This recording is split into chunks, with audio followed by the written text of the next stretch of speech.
I was lying in my bunk, half asleep, when I heard it, koi, koi, koi. The sound of high-heeled shoes clicking against the cold, tiled floor of our dormitory hallway. I held my breath. Everyone else was asleep, but the sound was getting closer. Koi, koi, koi.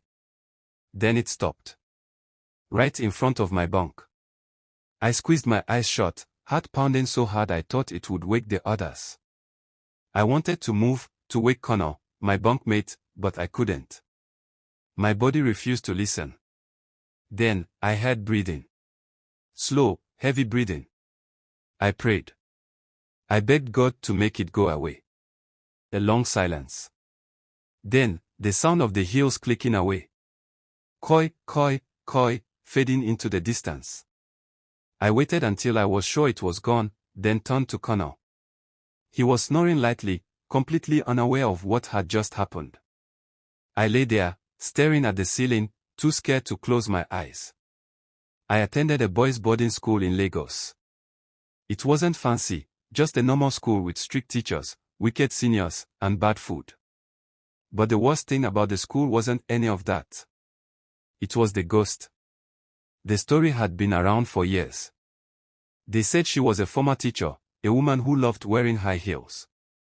Some said she was kind but died in a tragic accident. Others claimed she was wicked and cruel, that students had ganged up on her and beaten her to death. Either way, one thing was certain, she came back. Every boarding student had heard of her. Madam Koi Koi. Most of us thought it was just a story seniors told to scare us. But that changed the night Senior Emeka dared Connor to prove she wasn't real. Connor was my best friend, and he never believed in all these ghost stories. He was the kind of person who needed to see something with his own eyes before he believed it. One night, after lights out, Senior Emeka and some other seniors gathered around Connor's bunk. "If you're not a coward," Senior Emeka whispered, "go out and prove Madam Koi Koi isn't real." Connor laughed.